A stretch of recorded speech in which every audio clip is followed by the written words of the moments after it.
Je suis parti à l'église pour faire ma repentance, sans rien donner sinon que ma vie. Je suis parti à l'église pour faire ma repentance, sans rien donner sinon que ma vie. Je n'ai rien à te donner, je n'ai rien à te donner, je n'ai rien à te donner sinon que ma vie. Je n'ai rien à te donner, je n'ai rien à te donner, je n'ai rien à te donner sinon que ma vie.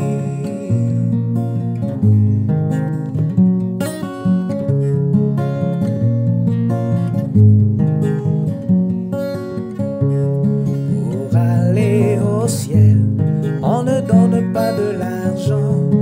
Pour aller au ciel, il n'y a pas de compromis. Pour aller au ciel, on ne donne pas de l'argent.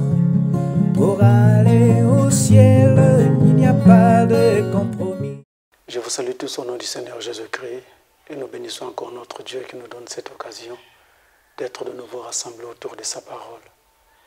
Comme je le dis toujours, l'heure est vraiment grave et nous constatons qu'au fur et à mesure que nous avançons, les signes annoncés par la parole de Dieu se font de plus en plus pressants, indiquant que la venue du Seigneur est vraiment imminente. C'est pourquoi nous voulons donner le meilleur de nous-mêmes pour apporter le maximum pour que chaque enfant de Dieu se prépare convenablement pour la venue du Seigneur. Juste avant d'entrer dans notre enseignement d'aujourd'hui, nous allons commencer par dire un mot à l'auteur de la parole.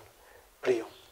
Dieu notre Père Céleste, nous nous approchons de toi sous le sang rédempteur, reconnaissant que nous ne sommes absolument rien et que nous ne sommes capables de rien du tout.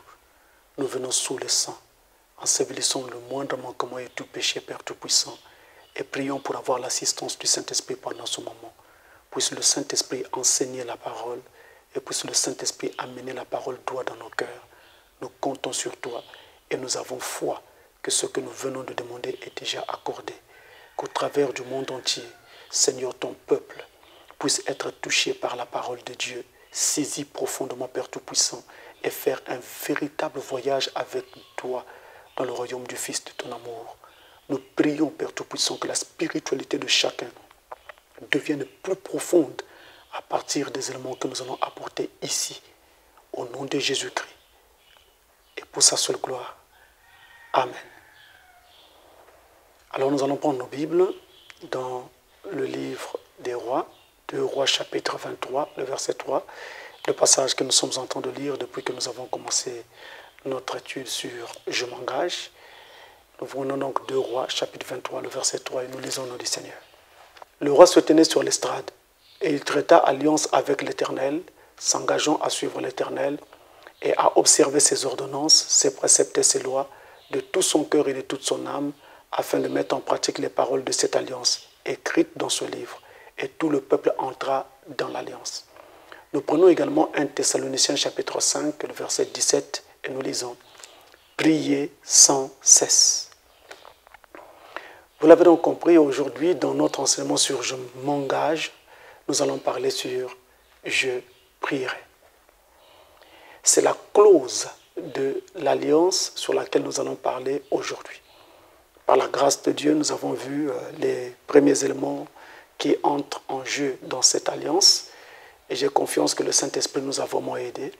Dernièrement, nous avons parlé sur le jeûne. Et nous montrions d'ailleurs que le jeûne est toujours accompagné par la prière. Et nous avons donné suffisamment de détails pour permettre à chaque enfant de Dieu qui veut pratiquer cet exercice, qui doit naturellement pratiquer cet exercice, de savoir exactement comment y entrer, comment commencer son jeûne, comment l'aborder, comment paramétrer son jeûne, fixer les conditions qui doivent donc régir son jeûne. Aujourd'hui, donc, nous parlons sur la prière. Je voudrais vous dire que de toute ma vie de ministère, j'ai beaucoup prêché sur la prière à plusieurs occasions. Alors Dieu, dans sa grâce, nous a donné la possibilité de conduire des réunions de prière et nous en avons conduit à plusieurs occasions – depuis la première église dans laquelle j'étais au départ. Alors, Nous avons donc beaucoup enseigné sur la prière et nous avons donné des détails concernant la prière. Et si vous voulez avoir beaucoup de détails sur la prière, vous pouvez vous référer par exemple sur notre site. Et vous trouverez, aujourd'hui notre site c'est luxtv.fr, vous trouverez des enseignements même vieux qui vous parleront de la prière en détail. Nous avons même donné à une occasion un enseignement où nous parlions même de la façon dont on tient une réunion de prière dans une église. Donc on en a beaucoup parlé. Nous avons également donné un enseignement sur lequel nous parlions sur le succès dans la prière. Alors cet enseignement-là, je l'avais vraiment à cœur à l'époque lorsque je le donnais. Et je me suis toujours posé la question si le peuple avait vraiment compris ce qui avait été enseigné. Parce que si on avait vraiment compris ce qui avait été enseigné, ça devait vraiment produire beaucoup de miracles. Et vous savez quoi? Dans cet enseignement-là, par exemple, le succès dans la prière, nous avions lu à l'époque une citation de Frère Branham où il disait « Il n'a jamais demandé quelque chose à Dieu et que Dieu lui avait refusé. Jamais. Chaque fois qu'il priait pour demander quelque chose au Seigneur, Dieu le lui accordait. » Et nous posions la question, comment un être humain peut parler ainsi? Comment un être humain né d'un homme et d'une femme peut dire qu'il ne peut pas prier Dieu et ensuite assister à un refus, à un non-exaucement de sa prière? Qu'est-ce qui se passe? C'est que Frère Branham connaissait un secret, Frère Branham connaissait des astuces, Frère Branham savait comment s'y prendre avec la prière. Et aujourd'hui, malgré tout ce que nous avons déjà enseigné sur la prière, comme je venais de le dire, mais aujourd'hui nous allons aborder la chose différemment. Je voudrais donc dire en fait que essayez d'oublier tout ce que vous savez sur la prière. Essayez de mettre un peu de côté tout ce que vous avez appris sur la prière. Parce qu'aujourd'hui, nous voulons vraiment aborder la chose tout à fait différemment pour permettre à chacun vraiment d'être beaucoup plus pratique sur la question et surtout de vivre des véritables succès sur la question. Et au-delà de cela, mon cœur ou ma prière, c'est aussi faire en sorte que cet exercice devienne une vie en chacun de nous et que cela devienne fréquent, cet exercice. Et qu'alors, nous puissions vivre une abondante vie de prière. Parce que c'est ça la promesse. Seigneur, si tu me reçois dans ton royaume, je promets, je prierai. Je prierai, mais ça ne veut pas dire que je vais prier une fois, mais je dois prier constamment et toujours. C'est cela la question. Alors pour commencer, je voudrais vous dire que la prière est vraiment très prolifique dans la Bible. La notion de prière, la prière est prolifique dans la Bible. On en parle depuis la Genèse et nous trouvons tout au long de l'Écriture sacrée des exemples de prière. Même si les prières que nous trouvons dans la Bible ne sont pas toutes écrites de façon exhaustive, de façon complète, mais au moins il y a comme ça des mentions de prière ou alors des évocations du sujet de la prière tout au long de l'Écriture. Donc la Genèse s'ouvre avec la prière et l'Apocalypse se referme avec la prière pour dire que la Bible s'ouvre par une prière et la Bible se referme sur une prière. La prière est répandue dans la Bible. La prière est très prolifique. Alors, notez que dans la Bible, nous avons 650 prières qui ont été listées. De Genèse chapitre 4, verset 26, où la prière a commencé à être dite à Dieu de façon officielle, jusqu'à Apocalypse chapitre 22, verset 17 et verset 20, où nous trouvons donc la Bible être clôturée par la prière. Ainsi, la prière est répandue tout au long de l'Écriture. Nous en avons 650 mentionnées, ou allusion donc à la prière. Maintenant, sur ces 650 prières qui ont été mentionnées au travers donc de l'Écriture, nous avons 450 qui sont reportées, exaucées. Ce qui revient à dire que nous avons 200 prières qui n'ont pas été exaucées. Et si vous faites un pourcentage des prières exaucées sur 450 sur les 650, ça vous fait 69,23% des prières qui ont été exaucées. Et nous avons 30% des prières environ qui n'ont pas été exaucées. Alors c'est là toute la question. Pourquoi avons-nous certaines prières qui sont exaucées et d'autres pas du tout? Qu'est-ce qui se passe-t-il? Comment donc en fait s'y prendre au moment où l'on prie Dieu? Et d'ailleurs même, c'est quoi en fait la prière? C'est là donc en fait la première question que nous voulons nous poser pour ensuite poser les bases et aller de l'avant pour savoir comment nous pourrons en fait aborder la question prière tout au long de notre vie ou alors comment nous pouvons vivre notre vie de prière. Alors pour ce faire, nous allons commencer par Frère Branham, le messager de l'âge, et entendre ce qu'il nous a dit dans ces temps de la fin à propos de la prière. Prenons Frère Branham et écoutez très bien ceci. J'estime pour ma part que ces mots de Frère Branham sont les mots de Dieu pour nous dans ces temps de la fin. et entendez donc par vous-même ce que Frère Branham a dit à propos de la prière. Alors, je vais vous donner donc la date de la prédication de façon que vous puissiez vraiment vous retrouver dans votre logiciel et que vous puissiez retrouver la citation si vous voulez l'examiner calmement. Et c'est d'ailleurs mon souhait, que vous puissiez l'examiner calmement. Donc, nous prenons la prédication Le Surnaturel qui a été prêchée le 29 janvier 1956. Je répète, le 29 janvier 1956 au paragraphe 34 en anglais. Donc, le surnaturel, le supernatural. Frère Branham dit ceci. Man and woman who live in there are misunderstood. Un homme et une femme qui vivent là, à l'intérieur, ne sont pas compris. Et ensuite, vous le voyez, they become peculiar. Ils deviennent bizarres. They don't hear the things of the world. Ils n'écoutent plus les choses du monde. Or if they do, they don't pay attention to them.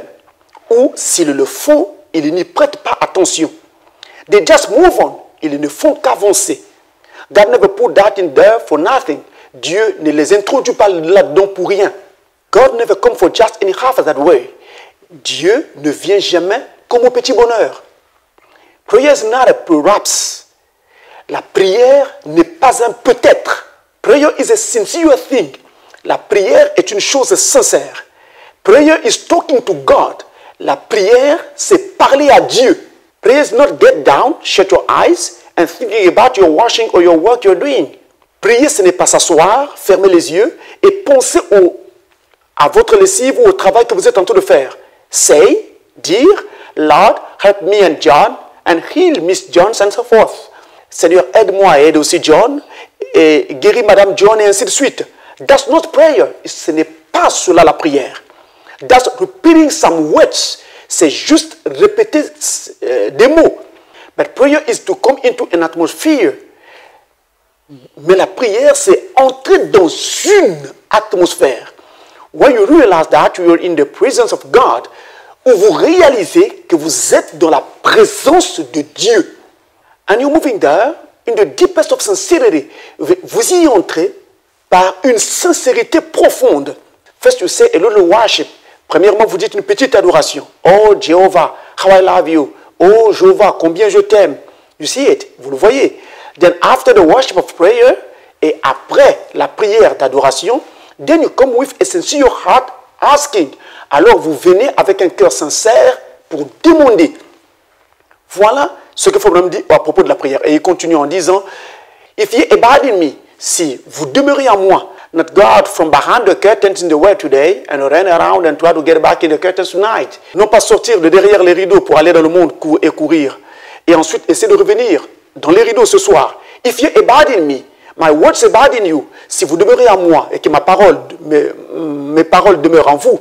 Otherwise, if you're like Aaron's rod that's put up to the Shekinah glory, ou alors, si vous êtes comme la verge d'Aaron qui avait été tirée dans la gloire de la Shekinah, by the golden pot of manna, par le pot d'or contenant de la manne, where you can eat it anytime.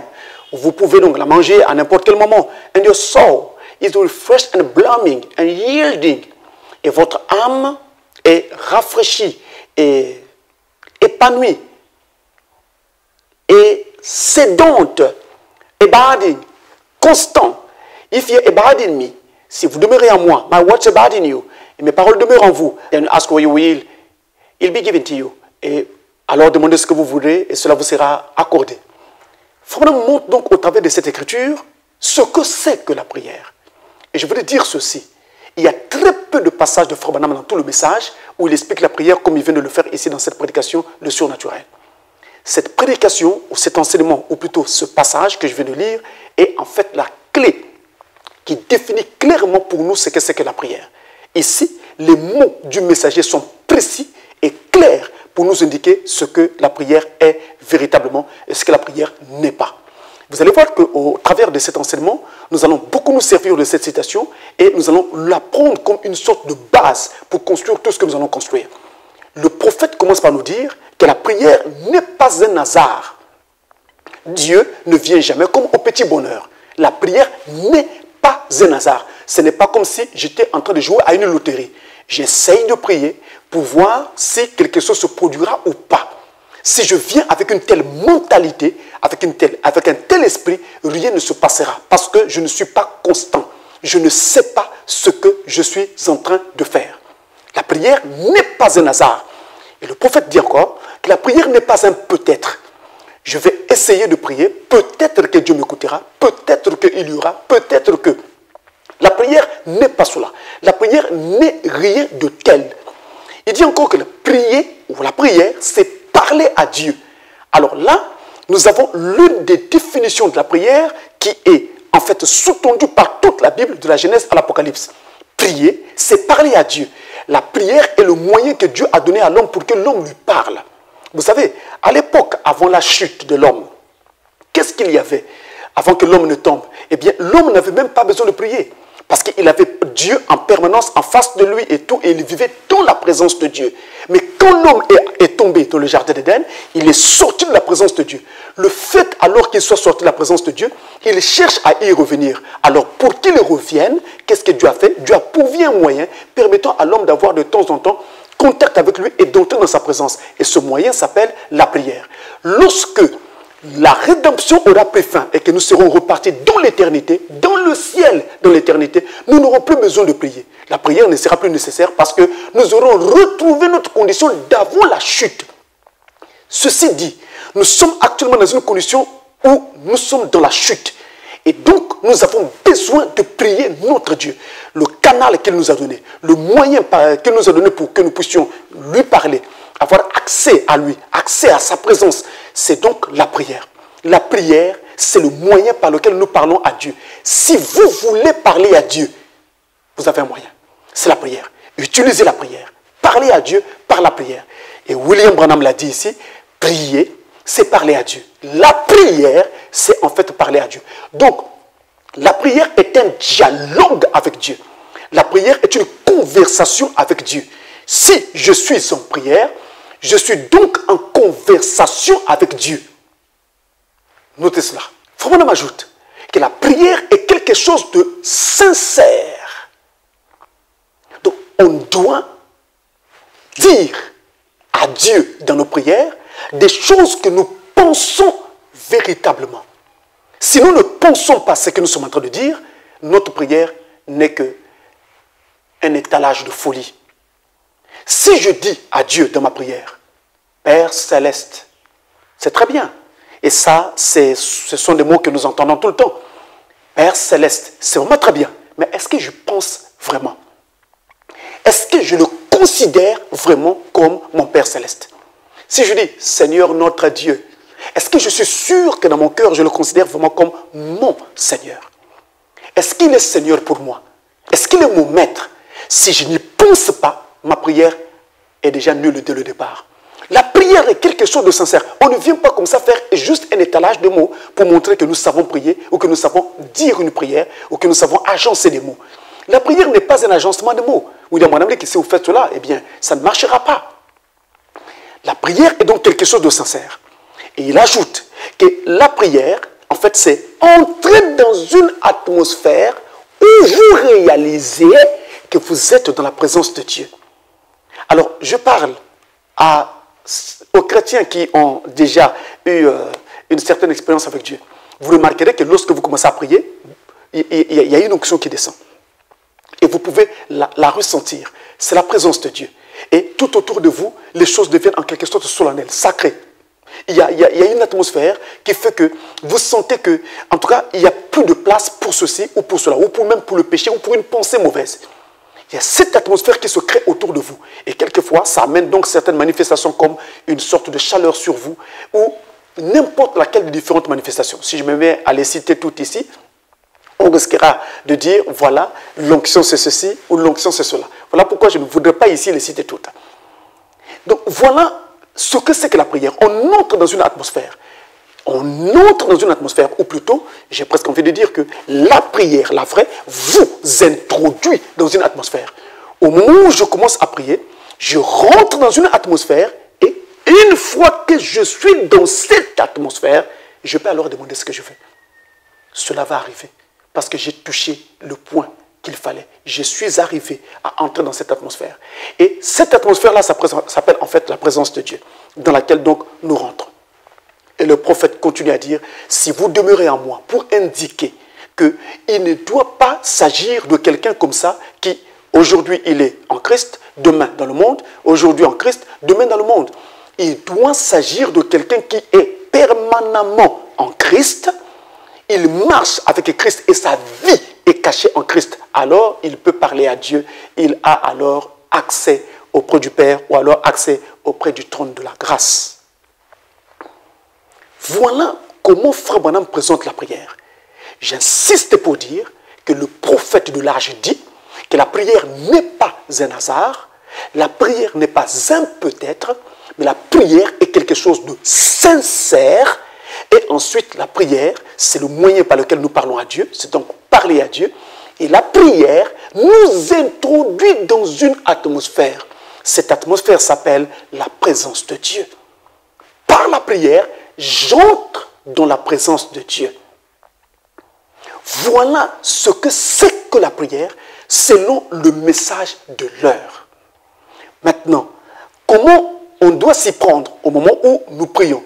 Je prends encore un autre passage du prophète qui va nous servir, qui va nous aider à cerner cette grande épineuse question de la prière. Alors, dans la prédication, la piscine de Bethesda, prêchée le 11 août 1950, au paragraphe 10 en anglais, il dit ceci. Jesus one time had a rag put around his eyes. Une fois, Jésus avait un chiffon autour des yeux. And some of the same type of people smote him on the face. Et quelques-uns de ce même type de peuple le frappa au visage. Now, if you're a prophet, tell us who smote you. Maintenant, si vous êtes un prophète, alors dites-nous qui vous a frappé. He never opened his mouth or said a word. Il n'ouvra pas sa bouche, ni ne dit un mot. Wisdom is justified by children. La sagesse est justifiée par ses enfants. And that's right. Et c'est cela.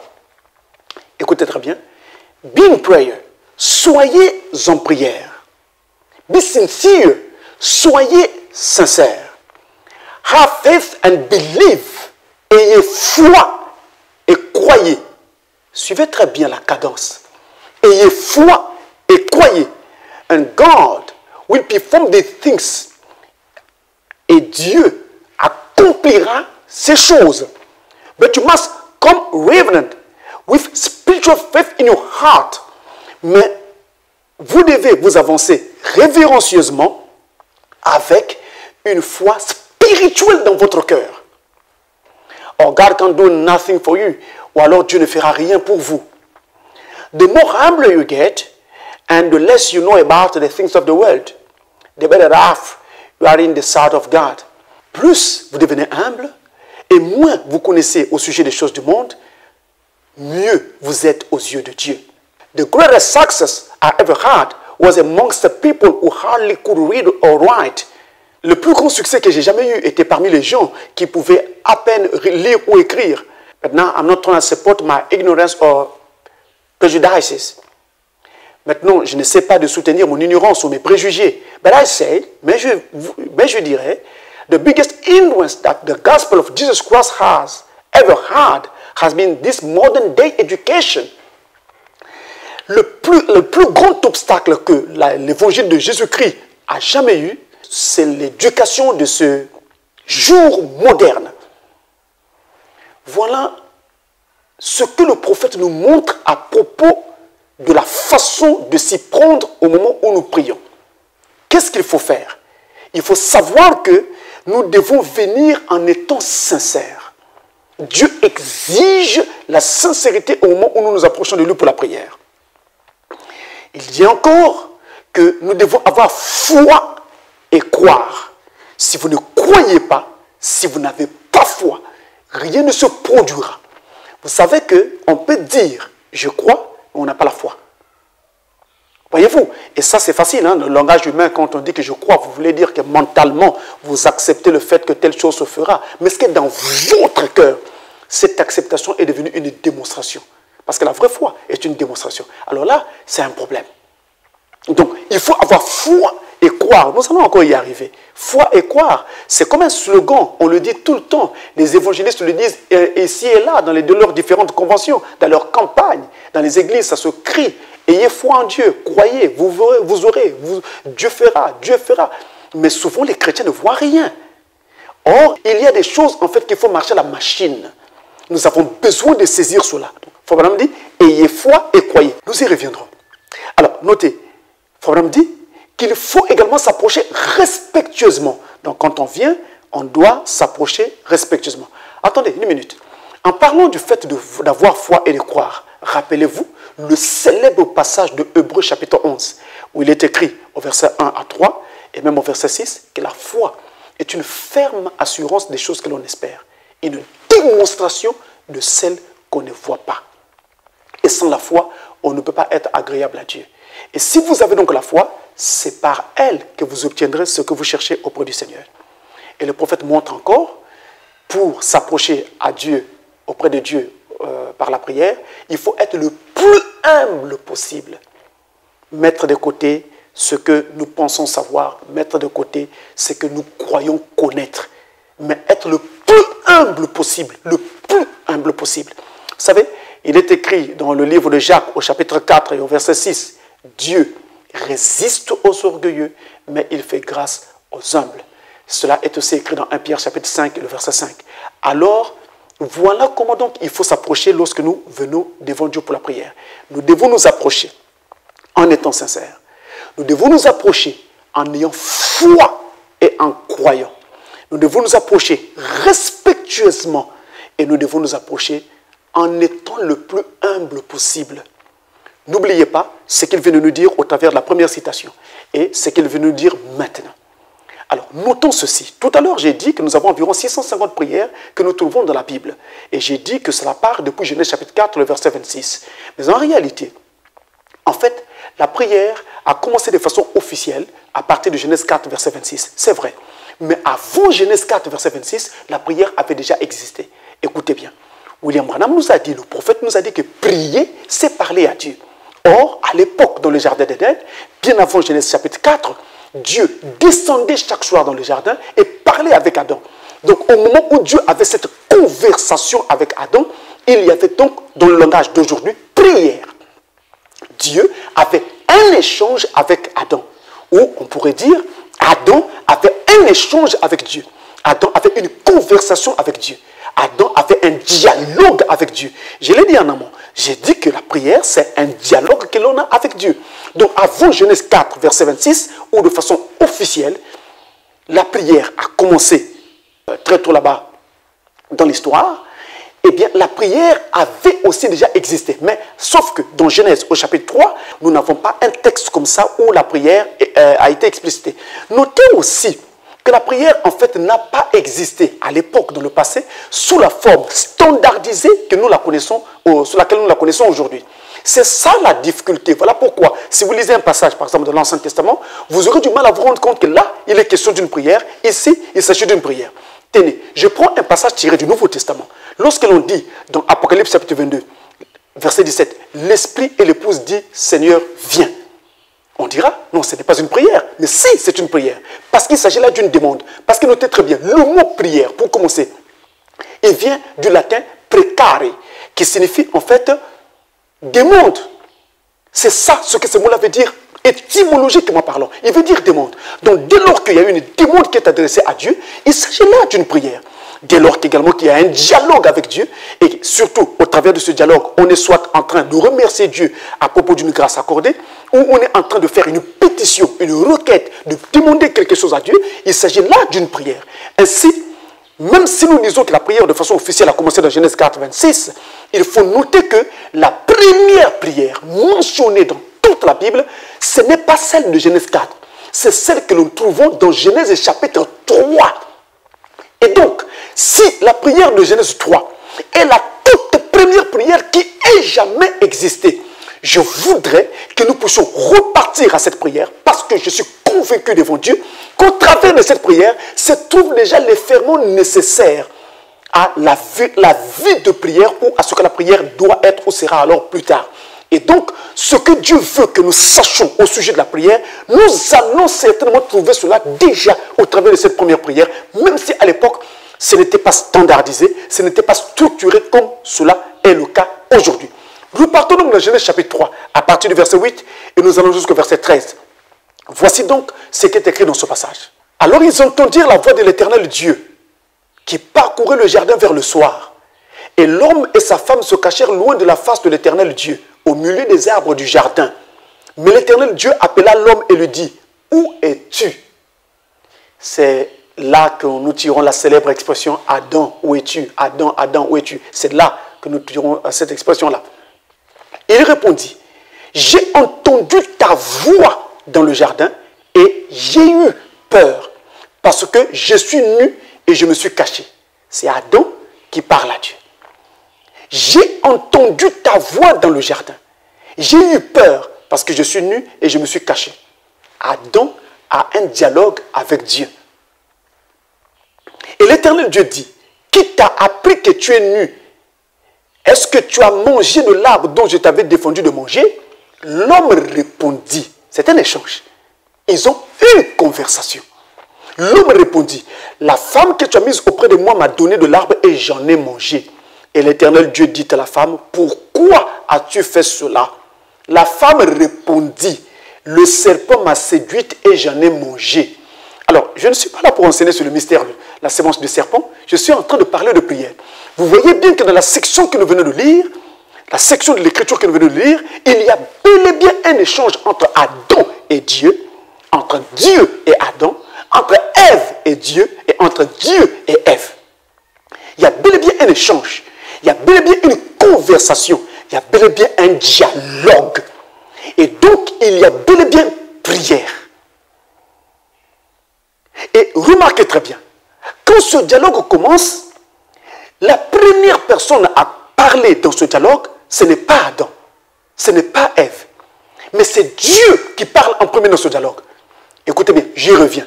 Je reviens à partir du verset 8, 9, il est écrit. L'Éternel appela l'homme et lui dit, où es-tu? C'est alors que l'homme va se mettre à répondre. Mais c'est l'Éternel qui commence par parler. C'est l'Éternel qui engage le dialogue. C'est l'Éternel qui commence la conversation. Et là, au travers de ce petit morceau de l'Écriture, nous avons l'enseignement qui nous dit que, en fait, ce n'est pas nous-mêmes qui allons devant Dieu en prière, mais c'est Dieu qui nous pousse à prier. La prière est provoquée par Dieu lui-même. La prière est ici, en fait, conduite, j'ai envie de dire, poussée par Dieu lui-même. C'est lui qui nous pousse à prier. Nous pouvons penser que quelquefois, c'est notre amour pour lui qui nous pousse à prier. Donc, j'aime tellement Dieu, je m'en vais prier. Oui, c'est possible. L'amour de Dieu nous pousse à prier, c'est une vérité. Mais ce n'est pas l'amour de Dieu qui nous pousse à prier. C'est Dieu qui, chaque fois qu'il a besoin de parler avec son enfant, il met ce désir en nous. Et alors, nous allons prier par amour pour lui. Nous pouvons penser que c'est nos soucis ou notre souci pour les problèmes des autres, les problèmes de nos amis, de nos parents, qui nous poussent à prier. Oui, mais c'est Dieu qui met ce point en nous pour nous dire, mais tu vois la condition de ton frère, tu vois la condition de ton parent, de ton ami, mais pourquoi tu restes silencieux? Va, prie, viens parler avec moi sur la question. Viens, on va tenir une plaidoirie sur la question. Viens, on va causer. Donc c'est Dieu qui nous pousse à prier, Nous pouvons même penser que ce sont nos peurs qui nous poussent à prier. Vous voyez, à prier. Regardez Adam qui dit à Dieu, j'ai eu peur et je me suis caché. Mais Adam dit à Dieu qu'il a eu peur après que Dieu ait engagé la conversation. C'est d'abord Dieu qui a engagé la conversation. Ensuite, Adam s'est mis donc à dire à Dieu qu'il avait peur. Mais c'est Dieu toujours, ce ne sont pas nos peurs qui nous poussent à prier. La peur, c'est quand, par exemple, arrive devant nous un danger, quelque chose que nous suspectons être un danger. Alors, nous nous mettons à prier. Mais c'est Dieu qui met en nous la conscience du danger et donc nous induit à la prière, nous conduit à prier. Nous pouvons même penser que ce sont nos peines, nos douleurs qui nous amènent à prier. Ce ne sont même pas nos peines.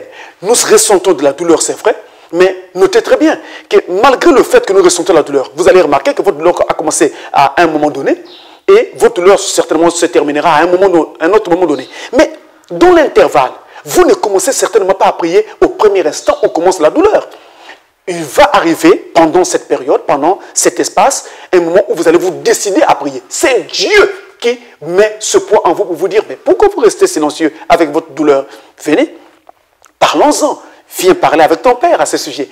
Donc nous pouvons même penser que ce sont nos désirs, nos besoins qui nous poussent à prier. Non, je constate qu'il y a un besoin. Je constate qu'il me manque ceci, qu'il me manque cela. J'ai besoin de quelque chose. Alors, l'effectivité de ce besoin, eh bien, la constance du besoin, la présence du besoin fait que je suis amené à prier. Mais c'est Dieu qui met en moi cette conscience et ainsi me pousse à prier. Donc, il n'y a pas une motivation personnelle quelconque qui me pousse à prier, mais il s'agit de Dieu qui soit met cette motivation ou alors, sur la base de cette motivation, nous conduit donc à prier. C'est pourquoi dans le livre de Galates, il est écrit ceci. Galates chapitre 4, verset 6. Je m'en vais lire cela, c'est très important parce que, comme j'ai dit, nous voulons vraiment statuer comme il faut sur cette question aujourd'hui. Dans Galates 4, verset 6, il est écrit, et parce que vous êtes fils, Dieu a envoyé dans nos cœurs l'esprit de son Fils, lequel crie Abba, Père. C'est le Saint-Esprit en nous qui crie vers le Père et qui appelle le Père par son nom, Père. C'est le Saint-Esprit qui fait cela en nous. Donc ce n'est pas nous-mêmes qui allons devant Dieu, mais c'est Dieu qui nous amène devant lui. C'est Dieu qui met cette induction de la prière ou vers la prière en nous. Donc, cette inclination vers la prière, c'est Dieu qui la met en nous. Ce n'est pas nous-mêmes, mais Dieu nous pousse à prier. Et donc, à l'époque de l'Ancien Testament, les prières n'étaient pas standardisées. Les prières n'étaient pas structurées comme nous les avons aujourd'hui. Parce qu'aujourd'hui, une prière contient à peu près 3 étapes. Premièrement, vous avez la prière d'adoration, où il est question de présenter Dieu d'après ce qu'il est pour nous, de dire à Dieu ce qu'il représente pour nous. Donc, on l'élève à partir de là. Vous élevez Dieu, vous l'adorez. Quand je dis Père Céleste, ça peut déjà suffire. Ça fait partie d'un mot ou d'une expression qui traduit l'adoration que moi j'adresse à Dieu. Ensuite, après donc l'adoration, vient alors la confession. La confession au cours de laquelle je vais dire à Dieu de me pardonner mes péchés. Et après, il y a cette 3e étape donc qu'on appelle la requête ou la demande qui caractérise la prière elle-même ou alors l'objet pour lequel je me suis donc mis à prier. Cette requête peut aussi être changée plutôt en remerciement, hein, parce que je peux prier, mais juste pour rendre gloire à Dieu pour quelque chose, pour remercier le Seigneur pour quelque chose, tout comme je peux prier pour demander quelque chose. Alors à ce niveau-là, on peut avoir une requête, tout comme il peut s'agir d'un remerciement. Maintenant, il est possible également, après ces 3 étapes-là, que nous ayons une 4e étape qui consistera en une doxologie, c'est-à-dire que nous terminons notre prière par quelques mots qui vont donc en même temps également rendre gloire à Dieu. Par exemple, quand nous disons « c'est à toi qu'appartient la gloire au siècle des siècles », c'est une doxologie, c'est la conclusion de notre prière. Donc en dehors de ces 3 étapes-là, vous pouvez également trouver celle-là qui clôture en fait votre prière. Mais, mes amis, écoutez très bien. Dans l'époque de l'Ancien Testament, on n'avait pas ces différentes formes-là. La prière n'était pas ainsi standardisée. La prière n'était pas ainsi structurée. Donc, à l'époque, la prière consistait simplement dans le fait de présenter à Dieu une requête donnée, ou alors de dire à Dieu un remerciement, mais de façon non structurée. Peu importe comment vous le faites, de façon non structurée. Et j'ai envie de dire que cette façon de parler à Dieu non structurée est même encore de mise aujourd'hui. Tenez. D'ailleurs, comment fait un enfant quand il est en famille, devant son père ou sa mère? Il balbutie. L'enfant ne sait pas attendre que papa se libère d'abord de l'invité qui est avec lui pour qu'il aille parler à papa ou pour qu'il aille parler à maman. Il vient, il interrompt la causerie entre papa et son invité et il présente tout de suite son besoin. Il n'a même pas besoin de passer par des flatteries ou par des formes quelconques pour dire « Papa, tu sais, tu es pour moi ceci, sans toi, je ne serai pas. » Il n'a pas besoin de tout ça. Il vient directement « Papa, j'ai faim. » Et c'est brutal comme ça. Mais c'est sa demande, c'est sa prière en fait.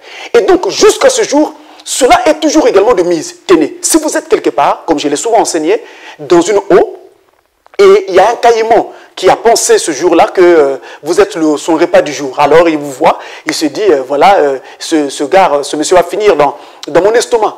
Mais comment ferez-vous pour prier? Est-ce que vous allez prendre le temps pour dire, Seigneur notre Dieu, toi qui étais avec Abraham, toi qui étais ici, tu es passé dans Enoch, après, tu es venu dans Paul, Irénée, Martin, Colomba, avant d'arriver à William Branham, tu seras dans l'estomac du caïman.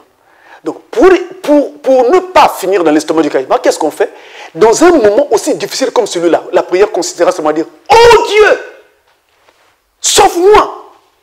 Donc, vous voyez, toutes les autres étapes tombent, on passe directement à la demande. Donc cette forme non structurée existe encore aujourd'hui. Elle est toujours de mise. Mais la prière, notons-le, à l'époque de l'Ancien Testament, n'était pas structurée. Elle s'est mise à se structurer au fur et à mesure que la prière a commencé à être pratiquée par les croyants tout au long des âges. Mais la toute première prière enregistrée, dans laquelle nous avons un texte parfaitement écrit, et nous avons quelqu'un qui est en train d'avoir un dialogue parfait avec Dieu, et le texte a été écrit, eh bien c'est la prière d'Abraham. Lorsque Dieu avait décidé de détruire Sodome, ville dans laquelle habitait son neveu Lot, Abraham s'est donc mis à plaider devant Dieu au sujet de Sodome, afin qu'il y ait des gens qui soient sauvés, et son neveu parmi eux. Il s'est donc mis à plaider. C'est la seule prière, ou la première prière écrite dont le texte a été parfaitement enregistré. Parce que c'était une demande, une plaidoirie d'Abraham auprès du Seigneur. Mais à l'époque, les prières n'étaient donc pas structurées. Et notons donc que c'est Dieu lui-même qui, en fait, nous pousse à prier. C'est lui qui nous conduit à prier. Continuons un peu avec cette première prière. Nous avons vu que Dieu engage la conversation. C'est donc lui qui met en nous le poids de la prière. Et notez, mes frères, chaque fois que vous sentez que votre cœur vous dire « prie », c'est que Dieu veut parler avec vous. Et si Dieu veut parler avec vous, profitez de cette occasion parce que certainement, il a quelque chose d'important à vous dire, ou alors, il veut vous montrer quelque chose, ou même produire un miracle pour votre vie, un miracle que vous avez longtemps attendu. Au moment où vous sentez cette inclination à prier, priez. Ne laissez rien vous empêcher de prier en ce moment-là, je vous en conjure. J'insiste, ne laissez rien. Gagnez chaque moment, même si vous ne pouvez pas prier longtemps parce que vous êtes dans une condition où il y a des gens autour de vous, il y a beaucoup de situations. Priez même au fond de votre cœur sans que les gens autour de vous ne se rendent compte que vous êtes déjà en communion avec votre Dieu. Maintenant, écoutez. Alors, Adam, après que Dieu lui ait parlé, va répondre à Dieu. C'est un dialogue. C'est ça la prière. Lui, maintenant aussi, va se mettre à parler à Dieu. Et les mots qu'Adam va donc prononcer, les mots qu'Adam va dire à Dieu, dans Genèse 3, sont les premiers mots enregistrés d'un humain adressé à Dieu. Alors, je reviens sur ce texte pour que nous ayons toute la pensée. Regardez, Genèse 3, versets 8 à 13. Alors ils entendirent la voix de l'Éternel Dieu qui parcourait le jardin vers le soir, et l'homme et sa femme se cachèrent loin de la face de l'Éternel Dieu au milieu des arbres du jardin. Mais l'Éternel Dieu appela l'homme et lui dit, « Où es-tu » Il répondit, verset 10, « J'ai entendu ta voix dans le jardin et j'ai eu peur parce que je suis nu et je me suis caché. » Notez, la toute première chose qu'Adam réalise, c'était quoi? La présence de Dieu. J'ai entendu ta voix et je me suis caché. Il s'est rendu compte que l'Éternel Dieu était présent, alors il est allé se cacher. C'est la toute première chose que nous trouvons dans cette première prière. La présence de Dieu. Et justement, mes frères, prier à Dieu, frère Branham, c'est entrer dans la présence de Dieu pour aller tenir naturellement votre dialogue avec lui. Et nous retrouvons cela ici, dans la toute première prière écrite dans le jardin d'Éden. Adam a senti, a entendu la voix et s'est rendu compte que Dieu était présent. Donc, il a eu conscience de la présence de Dieu, alors il est allé se cacher. Donc, la première chose que l'humain doit ressentir pour mieux engager sa prière, c'est la présence de Dieu. Nous devons rechercher la présence de Dieu pour que notre prière aboutisse à quelque chose. Voilà pourquoi, au moment où je commence ma prière, si je ne sens pas la présence de Dieu, si je ne sens pas l'onction pour changer de langage, alors qu'est-ce que je dois faire? Je dois commencer par chanter. Je vais prendre des chants d'adoration, par exemple, et surtout, penser vraiment dans mon esprit aux paroles qui sont dans ces chants-là, de façon à ce que je pénètre facilement dans l'esprit. Et une fois que je ressens cette présence de Dieu, je peux alors commencer ma prière. La présence de Dieu est primordiale pour conduire ou commencer une prière. La présence de Dieu. Adam a d'abord eu conscience de la présence de Dieu. Ensuite, n'allons pas loin, regardez. Il a eu conscience de la présence de Dieu. Et cette présence de Dieu s'appelle encore l'onction, je l'ai dit. Mais attention, attention, il y a une grave erreur que les croyants du message commettent en ce qui concerne l'onction. Partout, les croyants commettent cette erreur que voici. Les gens pensent que l'onction, ce sont les cris. Si quelqu'un est sous onction, donc il doit crier. Non, c'est une erreur. L'onction, ce ne sont pas les cris. L'onction est une présence, c'est un être. C'est l'être de Dieu lui-même qui descend, mais sous une forme spirituelle. Et il peut produire des cris, il peut produire des paroles en langue, il peut produire des sons, il peut produire plein de manifestations. Mais les manifestations qui sont vues sur les gens ne représentent pas l'onction. L'onction, c'est la présence qui est descendue et cette présence produit ces différentes manifestations. Ne confondons pas. Lisons Fobanama à ce sujet. Écoutez très bien. Dans la prédication, un homme appelé de Dieu prêchait le 5 octobre 1958 au paragraphe 251 en français. Fobanama dit ceci. Bien des gens ne comprennent pas ce que c'est que l'onction. Ils pensent que c'est de pousser des cris. Ça, c'est la joie, la puissance. C'est quelque chose qui vient de façon solennelle. Voyez, ça, c'est la joie du Seigneur. Ceci, c'est la puissance du Seigneur. L'onction, c'est la puissance du Seigneur. De guérir quelqu'un, de le rétablir. Regardez ce qu'il a fait pour cette petite fille qui est assise là, l'autre soir, infirme. Pour l'homme qui était aveugle, pour les autres, d'un bout à l'autre, partout. La prière, plutôt l'onction, c'est donc cette présence-là qui vient manifester ces différents résultats que nous voyons. La guérison. Et peut même également produire les différentes manifestations de joie que nous pouvons constater. Mais ce ne sont pas là. Je veux dire que ces manifestations-là ne sont pas l'onction elle-même. L'onction, c'est la présence qui est descendue. Et le prophète dit encore, je crois que c'est dans l'exposé de cet âge de l'Église, que l'onction est une puissance qui nous prend sous contrôle. Donc, cette puissance descend, elle nous contrôle maintenant, elle contrôle nos atmosphères, elle nous contrôle entièrement et va alors faire en nous, au travers de nous, peut-être pour nous, peut-être pour le bien de quelqu'un d'autre, il va faire quelque chose de particulier parce qu'il est descendu et qui montrera clairement qu'il ne s'agit pas de l'humain, il s'agit là de Dieu. Ça, c'est l'empreinte de Dieu. Voilà ce que c'est que l'onction. Donc, nous pouvons crier, nous pouvons sauter, c'est tout à fait en ordre. Mais ce n'est pas cela l'onction. L'onction, c'est la puissance qui descend et qui va alors nous prendre sous contrôle et qui peut donc finalement produire certaines manifestations comme les sons et autres. Maintenant, quand Adam réalise qu'il est dans la présence de Dieu, il va commencer alors son dialogue avec Dieu. Premièrement, qu'est-ce qu'il fait? Il commence par confesser sa peur. Seigneur, j'ai eu peur. Dans la présence de Dieu, mes frères, dans la présence de Dieu, l'homme se sent battu. L'homme se sent complètement sapé. Parce qu'il est dans la présence de Dieu. Vous ne pouvez pas venir de la présence de Dieu comme ça de façon orgueilleuse. Vous allez sentir le sentiment de votre impuissance. Vous allez sentir le sentiment de votre faiblesse. Vous n'êtes rien. C'est pourquoi généralement, nous venons tête baissée et nous disons, Seigneur, nous ne sommes rien. Il va donc indiquer le sentiment de sa peur. Mais, en indiquant le sentiment de sa peur ici, il ne s'agit pas seulement de cette atmosphère d'impuissance dont je venais de parler tout à l'heure, mais il s'agit également de son incapacité à résoudre le problème qui était devant lui. Je ne peux pas, Seigneur, je n'arrive pas, je ne sais pas quoi faire. Voyez-vous, il ressent cela. Et généralement, Dieu ne peut vous aider que lorsque vous sentez que vous ne pouvez pas. Mais lorsque vous vous sentez capable, mais Dieu ne peut pas vous aider. Dieu ne peut pas vous aider. Il y a un adage qui dit, faussement d'ailleurs, aide-toi, le ciel t'aidera. Frère Branham dit, cet adage est faux. Si vous pouvez vous venir en aide vous-même, vous n'avez plus besoin de l'aide du ciel. Donc on ne doit jamais parler ainsi. Après avoir exprimé son incapacité, son impuissance devant Dieu, Adam va maintenant présenter sa condition à Dieu. Il dit, voici ce qui s'est passé. Voilà comment je me suis retrouvé dans cette condition. Il va parler de sa condition devant Dieu. Autrement dit, là, il touche le cœur du dialogue, ou l'objet du dialogue.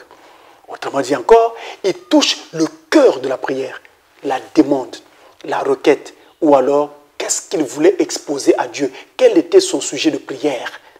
Là, il s'agit donc de votre sujet de prière. Et il y a un élément ici très important qu'il faut souligner, c'est que vous allez constater que dans la façon de parler d'Adam, il y a un argumentaire. Or, l'élément, j'insiste, argumentaire, est un élément présent dans beaucoup de prières tout au long de l'Ancien Testament, voire même du Nouveau Testament. Qu'est-ce que ça veut dire l'élément argumentaire? Quand je viens avec un sujet de prière devant Dieu, je dois dire à Dieu pourquoi j'ai besoin qu'il m'aide sur tel ou tel sujet, telle ou telle situation. Pourquoi? Qu'est-ce qu'il y a? En quoi cela est-il important pour moi?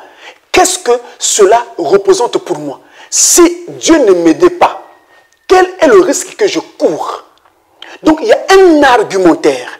L'argumentaire ici sert à convaincre, à dire pourquoi vous avez vraiment besoin de l'aide de Dieu et pourquoi l'aide de Dieu est impérative, ou plutôt urgente. Donc il y a un argumentaire. Évitons donc des choses du genre, je viens demander à Dieu, juste comme ça, et sans lui dire en quoi cela est important pour moi. J'ai besoin de dire à Dieu en quoi cela est important pour moi. Alors, quelqu'un pourrait dire, mais pasteur, mais si je disais simplement à Dieu que j'ai besoin de ceci ou de cela, est-ce que cela ne serait pas suffisant? Je vais vous dire ceci. Il y a un mystère qui se produit dans l'être humain. Lorsque l'être humain, regardez, je vais vous montrer une chose très simple. Il vous est déjà arrivé de passer, pour certains d'entre nous, un entretien d'embauche. Quand vous arrivez à l'entretien, on vous pose certaines questions et vous répondez à ces différentes questions au fur et à mesure qu'on vous les pose. Et quand vous sortez de là, vous-même, vous savez si vous allez être accepté ou pas. Vous vous dites, ah, c'est sûr que ça va aller. Pourquoi vous pensez que ça va aller et que vous serez engagé? C'est parce que vous vous dites qu'à toutes les questions que vous avez été soumis, vous vous êtes défendu correctement. Vous avez pu argumenter, vous avez pu soutenir vos propos comme il fallait, et même l'examinateur, celui qui était devant vous, ou même celui qui était en train de vous poser ces questions, a été frappé par votre sagesse, par votre intelligence, par votre savoir-faire, par votre tact. Vous-même, vous savez. Donc vous voyez, le fait que vous sortez de là avec cette conviction, ça crée dans l'être humain une foi. Je crois qu'on va m'appeler. Et quelques temps après, c'est un coup de fil qui tombe. Mais vous avez commencé par croire qu'on devait vous appeler. Donc c'est la foi qui a produit ce miracle. Ainsi, c'est pareil quand on vient devant Dieu et qu'on vient exposer un fait. On argumente, on dit à Dieu pourquoi et tout le reste. Alors à partir de là, ça crée une foi, une conviction. J'ai dit à Dieu ce dont j'ai besoin et je lui ai montré pourquoi je n'ai pas de choix en dehors de cela. Vraiment, j'ai montré au Seigneur l'importance de ceci ou de cela pour moi. Et à partir de là, une foi se crée en vous parce que vous savez que vous n'avez pas triché. Vous avez été sincère avec Dieu. Et ce que vous avez dit est vérifiable par Dieu lui-même. Il peut vérifier. Donc à partir de là, vous avez cette confiance que Dieu vous a entendu. Parce que vous avez été vérité du début jusqu'à la fin. Vous avez été sincère. Vous avez dit des choses qui comptent, qui tiennent, qui sont justes et justifiées. Alors, ça crée une foi. Et donc, cette foi qui se crée là est envoyée dans votre subconscient. Votre subconscient se dit, la chose a été accordée. Or, dit Frère Branham, c'est le subconscient qui, en fait, en réalité, produit ce que nous attendons. Parce que le subconscient est l'élément déterminant pour que la parole de Dieu s'accomplisse, un miracle s'accomplisse dans votre vie. Il faut donc que le subconscient enregistre un message positif. C'est ça la chose que nous enseignons quand nous parlions dans le succès sur la prière. C'était cela la chose. Mais je ne sais pas si les gens avaient vraiment compris cela. Et nous montrions à cette époque-là qu'il ne faut pas donner de faux messages au subconscient. Le subconscient ne connaît même pas la négativité. Lorsque vous dites « je ne suis pas encore guéri », ce n'est pas bon pour le subconscient. Lui, il dira « je suis guéri ». Lui, il connaît les phases affirmatives. Et à partir des phases affirmatives, c'est ça qui fera l'homme. C'est ça qui fera le miracle. C'est ça qui fera l'exaucement. Parce que les phases affirmatives asseyent la foi. Voilà ce qu'Adam va faire. Il va donc parler à Dieu. Et quand Adam a parlé comme ça, Dieu l'a laissé parler. C'est un dialogue. Ensuite, il pose la question à Ève. Dieu a également laissé parler Ève. Il les a écoutés. Adam a étalé sa peur. Il a présenté sa peur. Ensuite, Adam s'attendait à ce que Dieu lui réponde ou l'aide sur le champ. Mais Dieu n'a pas fait cela. Il lui a plutôt montré quelque chose auquel Adam n'avait jamais pensé auparavant. Qu'est-ce qui s'est passé? Quand Adam a fini de parler et de présenter tout le problème qu'il avait, Dieu lui a dit, Adam, regarde, je vais te le montrer en image. Il tue un agneau. Il a pris sa peau. Il a fait des vêtements à Adam. Il a fait autant pour Ève. Et ils ont eu des habits de peau. Voilà la réponse de Dieu. C'était pour dire à Adam, Adam, tu es tombé, mais je te sortirai de ta chute, pas maintenant. Quand l'agneau viendra sur la terre 4000 ans plus tard, c'est là que je te sortirai de ta chute. Je t'ai entendu, mais cela ne se fera pas maintenant. Ça se fera quand Christ viendra sur la terre. Donc, par la réponse à la prière d'Adam, Dieu lui annonce la croix, le mystère de la rédemption. Qu'est-ce que Dieu a donc fait? Il a mis en branle devant Adam le plan entier de la rédemption. Et l'homme, Adam, était très loin d'imaginer cela. Mais écoutez très bien. Tout à l'heure, je venais de toucher un point très important à propos de la question prière. À propos donc de la façon dont nos prières, en fait, peuvent être exaucées. J'ai parlé du subconscient. Et je voudrais ici revenir un moment sur la première citation de Frère Branham que nous avons lue dans le surnaturel. Frère Branham nous a dit, la prière, ce n'est pas fermer les yeux, penser à sa lessive qu'on serait en train de faire ou au travail qu'on serait en train de faire et ensuite dire à Dieu en même temps, Seigneur, souviens-toi de moi, aide-moi, guéris-moi, guéris un tel, aide un tel, guéris un tel. Mais entre-temps, on est en train de faire autre chose et on n'a pas les pensées dans sa prière. Ceci est fondamental. Fondamental pourquoi? Parce que là, j'avais fait exprès de ne pas insister sur cette partie lorsque nous avons lu cette citation en premier. J'avais fait exprès. Parce que je savais que là s'est trouvé un nœud, un point important auquel nous ne faisons pas souvent attention. Le prophète dit clairement que prier, ce n'est pas fermer les yeux et ensuite être en train de dire guéris un tel, aide un tel, fais ceci et fais cela. Mais entre-temps, on est en train de faire autre chose. Ce n'est pas cela la prière. C'est William Branham, le prophète, qui a dit que ce n'était pas cela la prière. Or, c'est souvent ce que nous faisons. Je vais vous parler d'un miracle qui est arrivé dans la vie de Frère Branham. Mais je vais le lire pour que je ne puisse pas avoir l'air sacrilège. Je ne puisse pas avoir l'air de parler de magie ou de mysticisme. Mais vous allez comprendre que la chose est plus profonde que nous ne l'avons souvent imaginé. Regardez, dans la prédication, au-delà du rideau du temps, je prends donc, au-delà du rideau du temps, prêché le 3 mars 1961, paragraphe 12 à 20. C'est assez long, mais c'est parce que c'est important, très important. Quand nous disons qu'il faut prier, mais comment quelqu'un aura-t-il le courage de prier si ses prières ne sont pas exaucées? Chaque fois qu'il prie, il constate que les prières ne sont pas exaucées. Il va avoir du mal à avancer. Or, il faut que ces prières soient exaucées. Et c'est ce que je voudrais en fait vous montrer. Et ensuite, nous pourrons dire à cette personne qui commence à voir ses prières exaucées, maintenant, persévère dans la prière, prie davantage. En fait, il y aura un sentiment automatique d'abondance de prière lorsque vous verrez qu'il y a un encouragement qui vous a été donné par un exaucement, un deuxième, un troisième. Il y aura comme ça un sentiment qui vous montrera que vraiment si je prie et je prie davantage, j'aurai encore et encore et encore la bénédiction de Dieu. Écoutez donc ceci. Au-delà du rideau du temps, prêché donc le 3 mars 1961, nous allons du paragraphe 12 jusqu'au paragraphe 20. Entendez bien les mots du prophète. Bon, cette jeune fille, il n'y a aucune perturbation physique chez cette jeune fille. Il n'y a rien physiquement. Elle est en parfaite santé.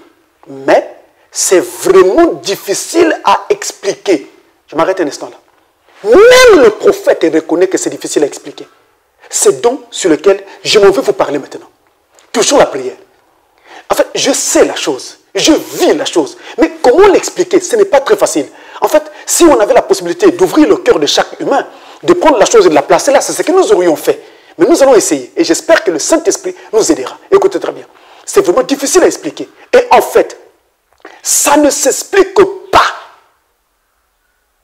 Écoutez très bien. Ça ne s'explique pas. Il dit, ce qu'il y a, c'est que son esprit est errant. L'esprit de la jeune fille qui était malade.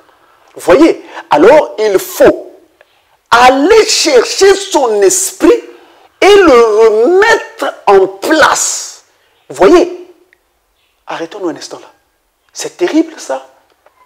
Comment nous, humains, l'esprit d'un individu est errant et puis nous irons chercher cet esprit, nous le ramenons avec nous pour le remettre en place. Expliquez-moi comment ça se passe ça. C'est terrible ça. Mais ce sont des choses que les églises ne pouvaient pas enseigner. Il fallait attendre les 7 tonnerres pour que nous sachions cela. Quand vous voyez Jésus sur la terre, il dit une chose, elle arrive. Il dit une parole, ça arrive. Il fait un geste, un miracle se produit. On se disait, mais c'est exceptionnel ça. Et tout le monde acceptait le fait que cela était possible avec Jésus parce qu'il était Dieu, ou le Fils de Dieu. Mais vous avez oublié qu'il est écrit, voici les miracles qui accompagneront ceux qui auront cru. Ceux qui auront cru, chaque croyant. À mon nom, ils chasseront les démons. À mon nom, ils imposeront les mains aux malades et les malades seront guéris. À mon nom, ils pourront boire quelques breuvages mortels et cela ne leur fera pas de mal. À mon nom, ils saisiront des serpents. C'est écrit dans la parole de Dieu. Donc ces miracles-là sont nôtres. Amen. Écoutez bien, je continue. Nous venons justement de parler il y a quelques semaines ici de la manière dont fonctionne l'organisme humain. Il y a 5 sens par lesquels on cède au corps. Plutôt, on accède au corps. Et puis 5 voies d'accès, comme on les appellerait. 5 voies d'accès, qui sont la conscience, l'imagination, et ainsi de suite, par lesquelles on accède à l'âme. Et puis, quand on accède à l'esprit, il n'y a qu'une seule voie d'accès pour ça. C'est le libre arbitre. C'est alors c'est sur la même base, comme l'homme a été créé. Une petite seconde. Ici, Frère Branham a inversé cela. Quand il parle d'accéder à l'âme, il parle de 5 sens pour accéder à l'âme, et puis d'un seul sens pour accéder à l'esprit. Il avait corrigé cela. Dans une autre prédication, il avait dit non. C'est plutôt 5 sens pour accéder à la chair, 5 autres sens pour accéder à l'esprit, et un seul sens pour accéder à l'âme. À l'âme, donc, c'est soit la foi, soit le doute. Il est important que je signifie cela. Vous pouvez recevoir cela, verset, paragraphe 14. Vous pouvez recevoir cela, ou bien vous pouvez le rejeter. Vous pouvez accepter Christ comme sauveur, ou bien le rejeter. Et vous vous trouvez encore près de cet arbre, celui de la vie et celui de la mort. Tous les êtres humains sont placés devant cet arbre. Sinon, Dieu serait injuste d'en avoir placé un là, et puis de n'avoir pas donné à l'autre la même possibilité de choisir le bien ou le mal. Et chacun de nous a cette possibilité. Écoutez très bien. Dans le même sens, l'esprit, nous pouvons être guéris ou nous pouvons ne pas être guéris. Or, ce n'est pas parce qu'il n'y a pas que nous n'avons pas été guéris. Selon Dieu, nous l'avons été. En effet, l'alliance est inconditionnelle. Il a déjà acquis notre guérison. Par conséquent, notre guérison est à nous. Elle nous appartient. Maintenant, reste à savoir si nous allons prendre cette voie pour y croire ou cette voie pour ne pas y croire. Or, c'est uniquement par cette voie-là que nous pouvons entrer dans la présence de Dieu. Alors, suivez. Maintenant, cette ravissante enfant, la fille dont on parlait, sa mère est une amie. Oh, dans le temps, elle a été l'une de mes petites amies. Elle était une jeune fille très bien, issue d'un foyer nazaréen très strict. Une jeune fille vraiment gentille.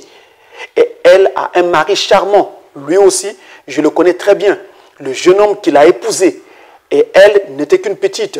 Ils ont élevé ses enfants pour qu'elles servent le Seigneur. Et ils les ont fait instruire. Elles étaient vraiment ancrées en Christ pour ne pas faire les choses qui ne sont pas bien. Mais voilà, ça en est venu là. Tout simplement une perturbation. Tout comme j'ai regardé il y a quelques instants, et mon regard s'est attaché sur un jeune garçon là derrière, à qui il est arrivé justement la même chose. Un jeune garçon qui a connu exactement la même chose que cette jeune fille sur laquelle nous sommes en train de parler. Exactement.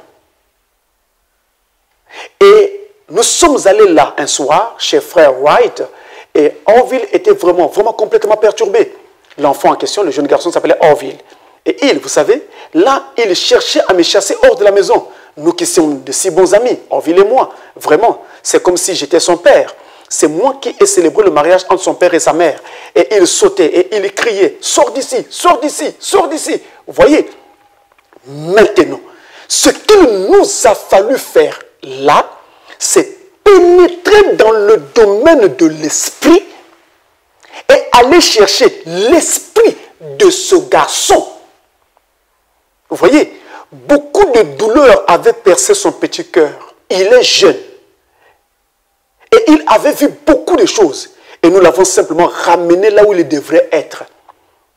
Vous voyez, au bout de quelques jours, il allait très bien. Au bout de quelques jours, il a été ramené. Maintenant, il faut faire la même chose dans ce cas-ci, le cas de la jeune fille. J'ai vu ça et je sais que c'est vrai. Mais alors, simplement, je vous demande à tous de prier. Là, que Dieu m'aide à retrouver cette jeune fille. Comment ça? Elle est là. On va la retrouver où? Que Dieu m'aide à retrouver cette jeune fille. Là où elle ne sait pas qu'elle se trouve. Puis à la ramener à sa place. Cette voie-là, on y accède par la foi. Voyez-vous, elle ne peut pas avoir elle-même la foi. Elle ne sait pas où elle se trouve, ni rien. Vous voyez, il faut que ce soit notre foi à nous dans ce cas-ci. Voilà, nous y sommes. Comment aller prendre l'esprit de quelqu'un qui est errant et le ramener dans son corps? Et vous pourrez lire la suite. Frère Branham m'a expliqué comment cette jeune fille s'est retrouvée dans cette situation. Eh bien, à l'école, il y avait... Elle était jumelle. Il y avait donc des moqueries comme ça que l'on faisait sur elle, les deux jumelles. Et on leur disait qu'elle n'était pas la mode et toutes ces choses que l'on peut dire aux jeunes filles chrétiennes par les filles du monde. Et l'une des jumelles a pu supporter cela et s'en est très bien sortie. Elle ne faisait pas attention à toutes ces critiques-là. Mais celle-ci ne l'a pas supporté. Alors ça l'a vraiment perturbée. Elle a fini par développer un complexe. Et un peu plus tard, voilà ce que cela a produit en elle. Ça a donc fait quoi? Ça fait qu'elle devienne perturbée. Et dans cette perturbation, ce que nous constatons, c'est une perturbation sur la jeune fille. Mais ce que le prophète voit en esprit, c'est l'esprit de la jeune fille qui n'est plus en place, mais qui est sorti et qui est donc devenu errant. Maintenant, pendant que les médecins cherchent comment trouver la solution pour la jeune fille, le message de leur dit, la solution c'est aller chercher son esprit là où il est parti, le retrouver, le prendre de là, le ramener dans la jeune fille, afin que la jeune fille retrouve alors tous ses états. Voilà la chose à faire. Et le frère Branham dit, cette voie-là, on y accède par la foi. Et pour le jeune garçon, c'était un peu comme ça. Le frère Branham dit aussi, il avait connu beaucoup de chocs. Beaucoup de choses avaient percé son jeune cœur. Beaucoup de chocs donc. Et à cause de cela, cela a perturbé son esprit et a fait qu'il devienne un peu comme démon. Ce sont des choses donc qui arrivent. Et le prophète a dit, il fallait aller chercher son esprit et le ramener dans la personne. Comment on pouvait faire cela? Comment? Voici donc comment en fait on fait cela. Écoutez-moi bien. Je prends toujours le prophète pour éviter d'être accusé de quoi que ce soit. Nous avançons. Dans la prédication, le Messie. Prêché le 17 janvier 1961, paragraphe 63 jusqu'à 65 en français. En anglais, dans la version par exemple Android, vous trouverez cela au paragraphe 33 et 34.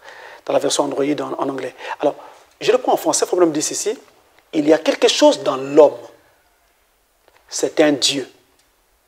L'homme est un Dieu. Il fut fait pour être un Dieu. Son dessein ici sur terre était d'être un Dieu pour avoir la domination sur tout ce qui s'y trouve. Oh là là! Maintenant, ne laissez pas cela vous étonner parce que j'ai encore davantage de références bibliques inscrites ici. Un soir, dernièrement, j'ai vu dans une émission de télévision un homme avec une foi psychique, mentale, poser un verre d'eau sur quelque chose, puis se retirer, se tenir en retrait et continuer à se concentrer sur ce verre d'eau jusqu'à le faire éclater. Simplement par la concentration. En observant ce verre d'eau, le verre a craqué et l'eau s'est répandue, simplement par une pure concentration mentale. Pourquoi cela? C'est sa nature, sa composition. La nature de qui? De l'humain, de l'homme. C'est un Dieu. S'il peut faire cela, s'il a une puissance en lui qui, par la pensée, peut briser un verre d'eau, bien qu'il soit un pécheur, cela montre qu'il y avait quelque chose qui fut placé dans cet homme. Il est dans une condition pervertie et déchue. Déchu. Mais si cet homme pouvait seulement revenir à Dieu et laisser Dieu entrer en lui, libérant ainsi la puissance du royaume de Dieu, il n'avait pas de fil conducteur. Il était comme un fusil de chasse. Il a simplement tiré dans toutes les directions. Mais si l'esprit qui est dans un homme peut être converti et que vous y mettiez Christ de telle manière qu'il est un conducteur est un fil qui conduit cela. Amen. Et que cet homme ait la même foi dans le conducteur de la parole de Dieu, il peut ressusciter les morts, purifier les lépreux, chasser les démons. Amen. C'est Frère Branham qui dit ça. Amen. Je peux m'arrêter au paragraphe 64 là. Vous voyez que le prophète dit que ce n'est que par la concentration, mentalement parlant, que cet homme a pu casser ce verre. Il ne l'a pas touché. Il s'est mis en retrait, il a fixé le verre, il est resté concentré sur ce verre et cela a cassé ce verre-là. Mais c'est sans un conducteur, c'est-à-dire son Christ dans sa vie. Et dans son état déchu, il est quand même capable de produire une telle prouesse, de produire un tel miracle. Mais qu'en serait-il s'il pouvait abandonner sa vie à Christ et laisser Christ conduire toutes choses, laisser Christ être le conducteur de sa vie, qui va donc l'orienter vers sa parole et le ramener aux promesses de Dieu. Et lui, l'homme, plaçant toute sa foi dans la parole de Dieu en sachant que ce que Dieu dit doit impérativement arriver. Alors cet homme peut ressusciter les morts. Cet homme peut purifier les lépreux. Cet homme peut vivre autant de miracles possibles parce qu'il rentre dans une autre sphère. Mais attention, il faut alors maintenant que vous mettiez votre foi dans le conducteur. Et le conducteur produira le miracle. Mettez votre foi en Christ. Quel est Christ? Celui qui est venu dans votre vie. Dans la prédication de la divinité de Jésus-Christ, Frère Branham dit, nous n'adorons pas un Jésus-Christ qui serait quelque part dans les nuages, mais nous adorons un Jésus-Christ qui habite dans nos cœurs. Et rappelez-vous de Daniel qui avait dit, quand on lui avait dit, mais comment est-ce que ton Dieu va te parler pour te révéler le mystère de ce songe, plutôt du songe que j'ai fait? Daniel, de répondre au roi, il dit non. Mon Dieu habite en moi. Ainsi, le Dieu qui habite en nous, c'est celui-là que nous allons donc appeler sur la scène pour produire le miracle. Mais pour cela, il nous faut de la foi, mais de la foi dans sa parole qu'il a placée en nous, lui-même étant le conducteur également. Et nous devons nous concentrer. C'est ce qui ne marche pas. Voilà pourquoi je vous ai ramené la première citation que nous avons lue, où le prophète a dit, la prière, ce n'est pas fermer les yeux, penser au travail qu'on est en train de faire et ensuite dire bénis un tel, aide un tel, aide un tel, pendant qu'on pense à autre chose. Vos pensées sont dispersées.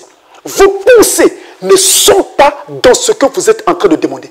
Il est question de concentration. J'insiste. Si vous y mettez de la concentration, un miracle va se produire.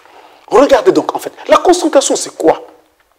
C'est simplement le fait de réunir en un seul point ou en une seule zone ce qui était dispersé. Vous ramenez tout en un seul point. Vous ramenez tout en une seule zone. Tout ce qui était dispersé. Vos pensées, votre énergie, vos sentiments, tout ce qui était dispersé, vous ramenez tout à ce seul point-là. Un miracle doit se produire. Oh, alléluia. Je me rappelle d'un fait. Amen, si Dieu peut me permettre de témoigner cela. À l'époque, quand j'habitais encore à Brazzaville, je vais apprendre que mon père était malade et que c'était vraiment sérieux. Alors, je vais demander à Dieu s'il me permettait de descendre à Pointe-Noire pour essayer de rencontrer mon père et de voir si je pouvais l'assister en quelque chose. J'ai eu cette permission de Dieu. Je suis descendu de Brazzaville à Pointe-Noire. J'arrive sur Pointe-Noire, j'ai vu l'état de mon père. Ce n'était pas grave. Ce qui m'avait été rapporté était délirant, mais il n'y avait rien de si grave. Alors je me suis dit, mais il faut simplement que je reparte. Je m'apprêtais donc à repartir quand l'une de mes sœurs va me dire, mais grand frère, pourquoi tu veux repartir maintenant? Je t'en prie, reste encore un peu, il y a longtemps qu'on t'a vu. Elle m'a tellement fait pression que je me suis résolu à rester un moment. Je suis donc resté. Les choses se sont passées comme justement je l'avais constaté. Papa n'était pas aussi gravement malade que ça. Dans les jours qui suivaient, il était complètement sur pied. Tout allait très bien. Et je ne comprenais donc pas pourquoi ma soeur, comme ça, avait fait pression pour que je reste. Et pourquoi, en fait, j'avais fini par accepter. J'étais en train de me poser la question pendant ces jours-là. Pendant ces jours que je restais donc au milieu d'eux. Et je me mettais encore à projeter un retour sur Brazzaville. Quand finalement, c'est ma mère qui va brusquement tomber malade. Et ça va se révéler être brusquement sérieux, très sérieux. Et ce jour-là, j'ai vécu quelque chose que je voudrais ici partager avec vous. Ma mère était donc en train de mourir ce jour-là. Et quand elle a été frappée, je ne sais pas si c'était une crise ou quoi, elle était donc en train de mourir. Alors, elle entre dans un instant d'agonie. Et elle, pendant qu'elle est en train de lâcher, elle nous dit ces derniers mots en nous disant à qui elle devait de l'argent. Et je vous dis, j'étais là moi-même. Voilà ce qui se passait. Elle est en train de tomber, elle est en train de lâcher. Et en disant, en bégayant, je dois... Donc pour dire qu'elle devait de l'argent à un tel, et donc après elle qu'on devait payer cela. Donc elle est en train de lâcher. Pendant qu'elle est en train de tomber, je la retiens d'une main. Et de l'autre main, je me mets à prier, donc je lève ma main vers Dieu. Et je commence à crier à Dieu, mon frère. Vous voyez un fils qui est en face de sa mère qui est en train de mourir. Qu'est-ce qu'il fait? Il crie donc à Dieu de cette façon-là. Mais quand je me mets donc à crier à Dieu, frère, j'ai vécu un phénomène spectaculaire. Il y a eu comme un manteau qui est descendu du ciel et m'a habillé de la tête jusqu'aux pieds. Et c'était comme un feu tout autour de moi. Et à partir de cet instant-là, toute ma colère, toutes mes émotions, tout était concentré uniquement sur le salut de ma mère, la délivrance de ma mère en cet instant-là. Et donc, je ne pouvais pas me permettre de penser à quoi que ce soit d'autre. Remarquez très bien qu'on était devant une situation très très sérieuse. Et donc, je ne pouvais pas comme ça me permettre de penser à autre chose que cela. Donc, il n'y avait que ça qui était dans ma pensée. Il n'y avait que son relèvement et sa délivrance qui était dans ma pensée. Il n'y avait absolument rien d'autre. Et quand je finis ma prière en disant Amen, ma mère revient. C'est le miracle qui se produit lorsque on peut comme ça aller sur la base, non seulement de la foi, mais aussi de la concentration. Souvent, les chrétiens ne comprennent pas cela. Si vous n'êtes pas, vous n'avez pas vos pensées dans ce que vous êtes en train de demander, si pour vous cela n'est pas très important, donc si Dieu fait, c'est bien, mais si Dieu ne fait pas aussi, c'est aussi bien, ça n'a pas d'importance. Alors justement, pour vous, cette chose n'a pas d'importance. Et pourquoi le Seigneur va-t-il dépenser son énergie pour une chose qui n'a pas d'importance? Il faut que cette chose ait de l'importance pour vous. Et donc, c'est l'un des secrets de la prière. Il faut donc tout condenser, tout concentrer en un seul point. Quel point? Ce que nous voulons, ce que nous attendons. Autrement dit, il n'y a pas une autre solution que celle-là, où Dieu fait, où il ne fait pas. Où il fait, où je vis, où je meurs. Il n'y a que ça, rien d'autre. J'ai envie de dire, soit il m'aide, soit il me laisse mourir. Et donc, il n'y a pas un espace qu'on laisserait quelque part à Dieu pour dire non, tu pourras faire plus tard ou bien on verra plus tard. Vous demandez et votre cœur est là. Et toutes vos pensées sont là. Et par la foi, vous montez si haut. Je vous dis, c'est inexplicable. Frère Branham avait raison. Parce que les autres aspects de ce que j'ai vécu ce jour-là, je n'ai pas de mots pour vous les traduire. Parce qu'il y a eu un phénomène. Le seul phénomène que je pouvais vous expliquer, c'est celui dont je vais vous parler, où j'ai senti comme un manteau qui est tombé sur moi. Mais tout ce qui s'est passé à l'intérieur, et comment je me suis senti transporté, je suis monté plus haut, et ça se passe à l'intérieur. Et ça, je ne saurais pas vous expliquer cela. C'est inexplicable. Quand ces choses arrivent, il faut les vivre. Et donc, en général, c'est ce qui se produit. Maintenant, il y a des situations de la vie qui sont assez souples, assez simples, où il n'y a pas une très forte ou une très grande urgence, et qui ne vont donc pas demander une telle intensité. Mais par contre, le principe restera le même. C'est-à-dire que j'ai quelque chose de positif dans mon cœur, et ensuite, j'ai un besoin réel, véritable de cette chose, alors je dis à Dieu de ma prière, Seigneur, voici ce que je veux. Mais quand je l'ai dit, je ne suis pas en train de transiger. Je ne fais pas des à peu près. Ce n'est pas un peut-être. Je lui dis ce que j'ai besoin et pour moi, c'est ça ou rien d'autre.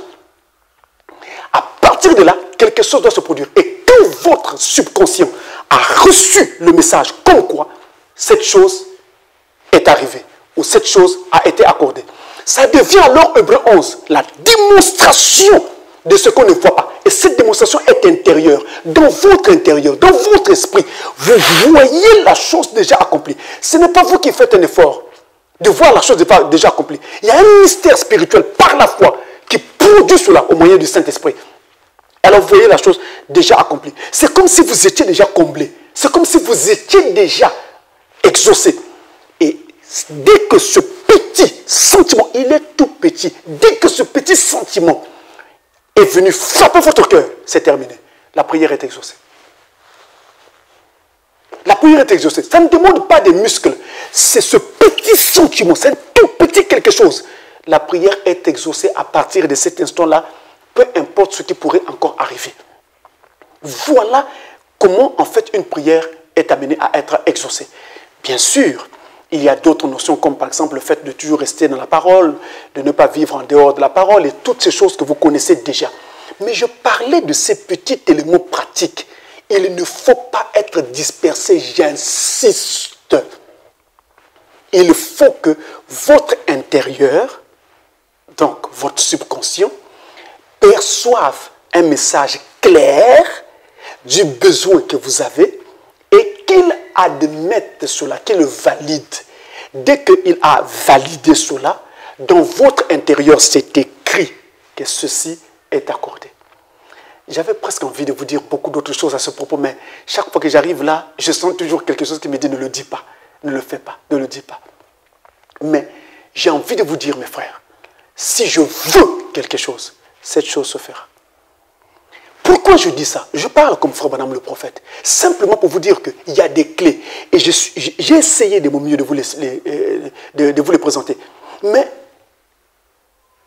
il y a d'autres subtilités qui sont difficiles à expliquer. Et c'est cela qui produit donc en fait le miracle. Donc, si par la grâce du Seigneur, vous commencez déjà par ce que je venais de montrer, vous allez voir que ce que vous allez vivre achèvera ce que moi je n'ai pas pu dire. Ça vous apportera ce que moi je n'ai pas pu dire. Ou plutôt, je n'ai pas la permission de dire jusqu'ici par la grâce du Seigneur. Ça va apporter cela. Et vous-même, vous comprendrez. Et vous parlerez comme moi après. Vous allez dire aussi à d'autres que vous aussi, vous ne saurez pas comment dire le reste. Parce que ce sont des choses qu'il faut vivre individuellement. Maintenant, après avoir montré tout ça, vous devez savoir que Dieu veut que nous puissions prier avec abondance. Dieu veut que nous puissions prier fréquemment. Et donc, nous devons prier sans cesse. La Bible nous demande de le faire. Notre vie doit être une vie continuelle de prière. Je vous donne quelques passages que vous pourrez regarder pour vous rendre compte que justement ce que je vous dis est vraiment vrai. 1 Thessaloniciens chapitre 5, le verset 17. Nous l'avons lu à l'ouverture, dit « Priez sans cesse, sans arrêt ». Dieu veut que je puisse prier en permanence. Vous avez 1 Timothée chapitre 2, verset 1 à 2, où Paul dit « Je veux que les hommes prient en tout temps, en élevant des mains pures à Dieu. » Voyez-vous, Dieu veut que les hommes prient en tout temps. Dieu veut que nous puissions prier en tout temps. Ne perdons pas du temps. N'attendons pas des moments clés de la journée pour prier. Le matin, à midi avant de manger, ou le soir avant de se coucher. Ça ne doit pas être le cas. En permanence tout au long de la journée. Même dans notre esprit, même dans notre intérieur, même sans sortir des paroles, nous devons être en train de prier. Vous avez Luc chapitre 21, le verset 36. Vous avez également Luc au chapitre 22 et le verset 46. Vous avez là des passages qui vous montrent et qui nous montrent que nous devons prier sans cesse. Et le prophète va même jusqu'à dire, même si les gens disent, cet homme prie trop, pourquoi il prie toute la nuit? Pourquoi il dérange les gens? Ne nous arrêtons pas de prier.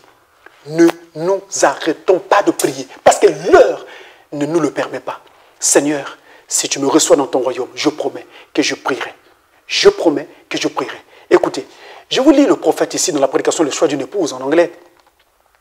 Le choix d'une épouse en anglais, c'est prêché le 29 avril 1965, paragraphes 241 et 244. Je le prends en anglais, vous pourrez le prendre en français, pas de souci. Il dit ceci. Mon problème ici, c'est de vous montrer l'esprit dans lequel Fobanam nous incite à prier. Veut que nous puissions même prier, surtout dans les conditions actuelles. Let's stand up to our feet in the name of the Lord Jesus Christ. Mettons-nous debout au nom du Seigneur Jésus-Christ.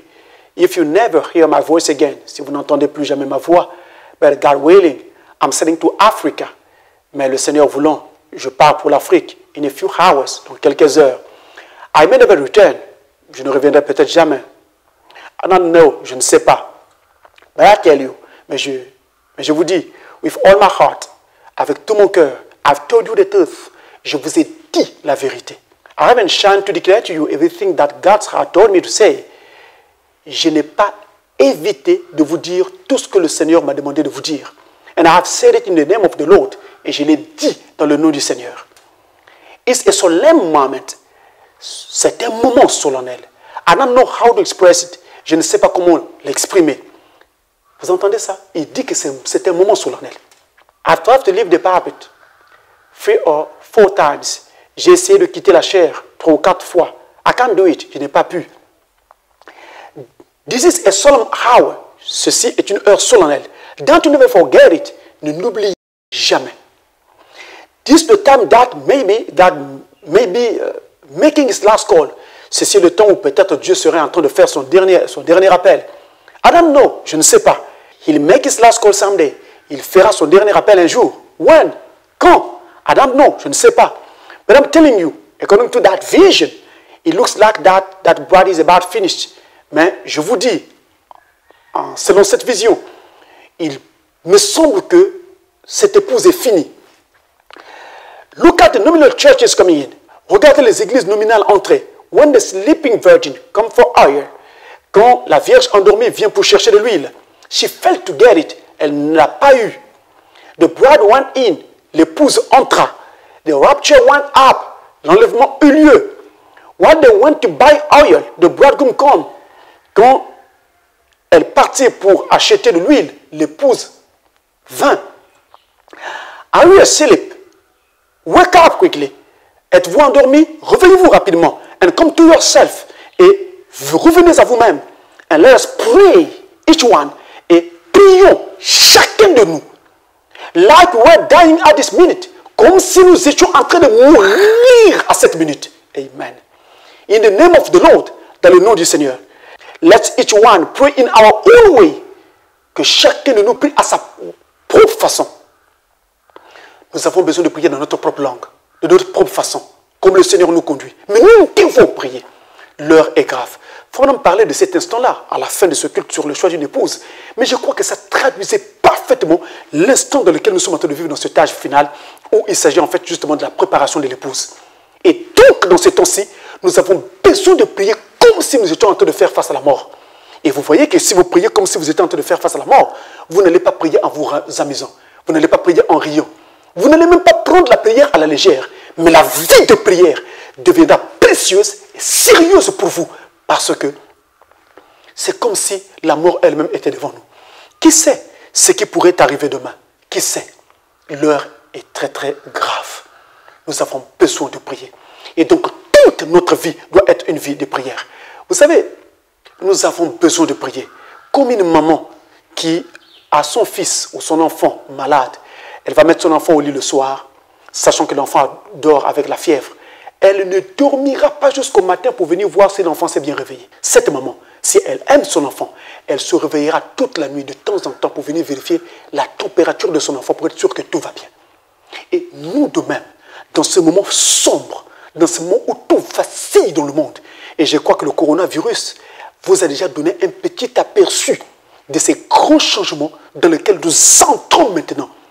Et nous devons donc comprendre que nous avons besoin de ne plus prendre notre vie de prière à la légère, mais au sérieux. À chaque pas que nous faisons, prions. Frère Branham dit, lorsqu'il a commencé sa marche avec le Seigneur, il travaillait encore à l'époque à la compagnie d'électricité. Il dit, il devait monter sur les poteaux pour faire des réparations électriques et tout le reste, mais il dit, il était devenir maigre à force de jeûner et de prier. Et avant de monter sur un poteau, il devait d'abord prier. Autrement dit, afin de faire quoi que ce soit, il commençait d'abord cela par la prière.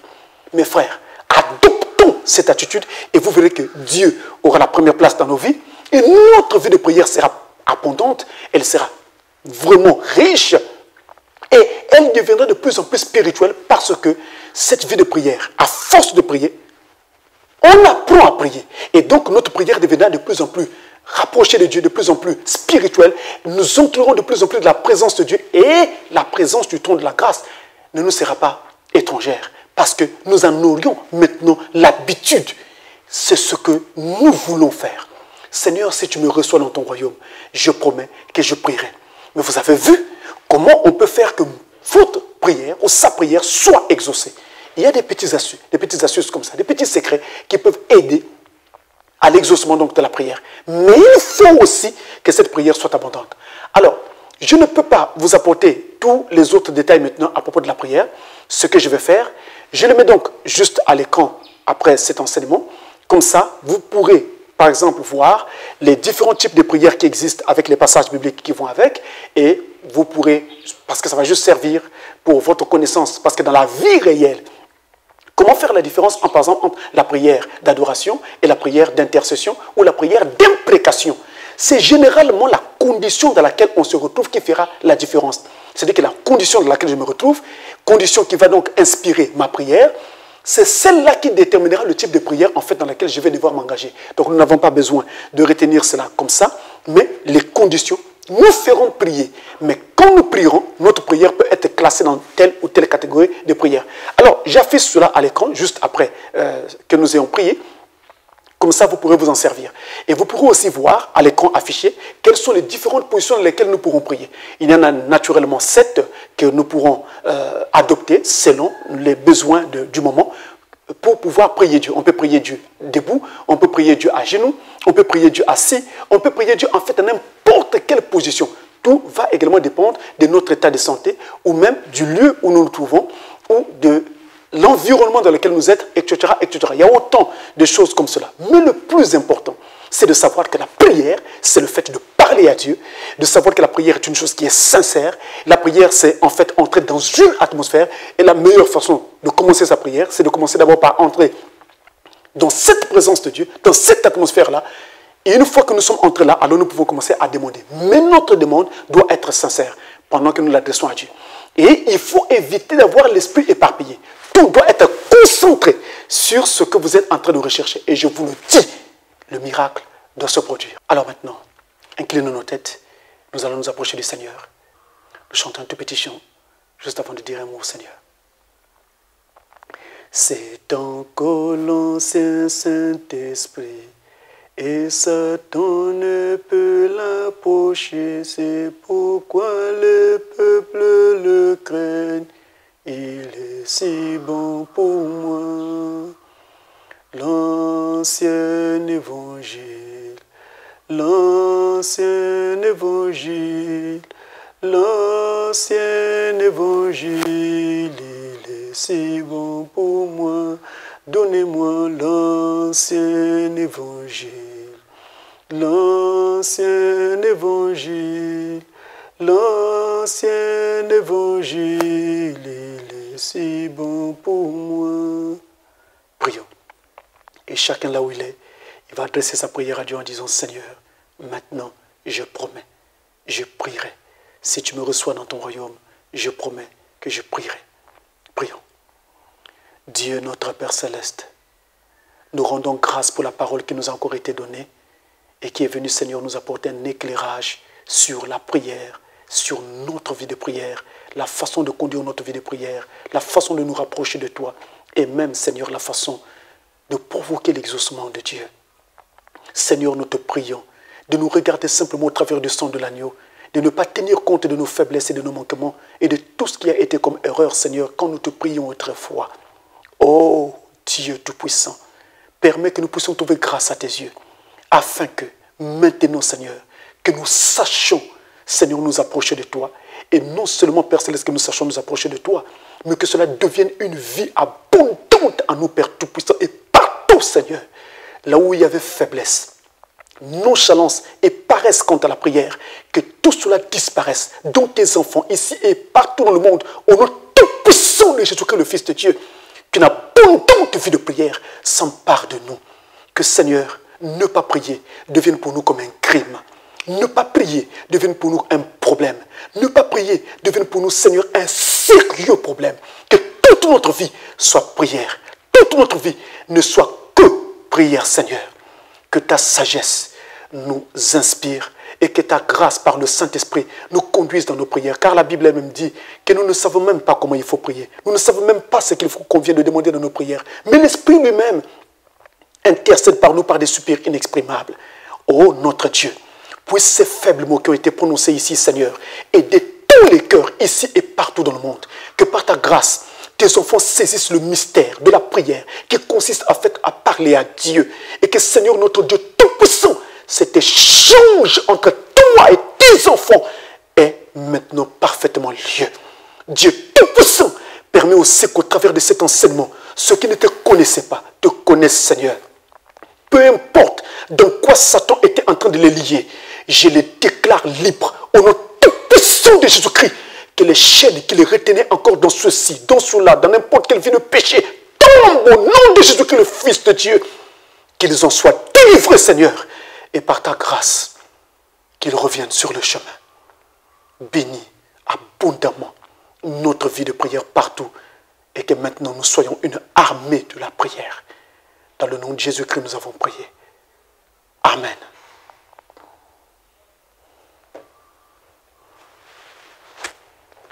Alors que le Seigneur vous bénisse. Et n'oubliez jamais, lorsque l'on prie, on ne doit jamais donner des ordres à Dieu. On ne doit jamais donner à Dieu des ultimatums pour dire, si tu ne fais pas ceci dans tel délai, moi, je quitte le chemin, je fais ceci ou je fais cela. On ne doit jamais faire cela. Il faut s'approcher humblement. Que Dieu vous bénisse richement.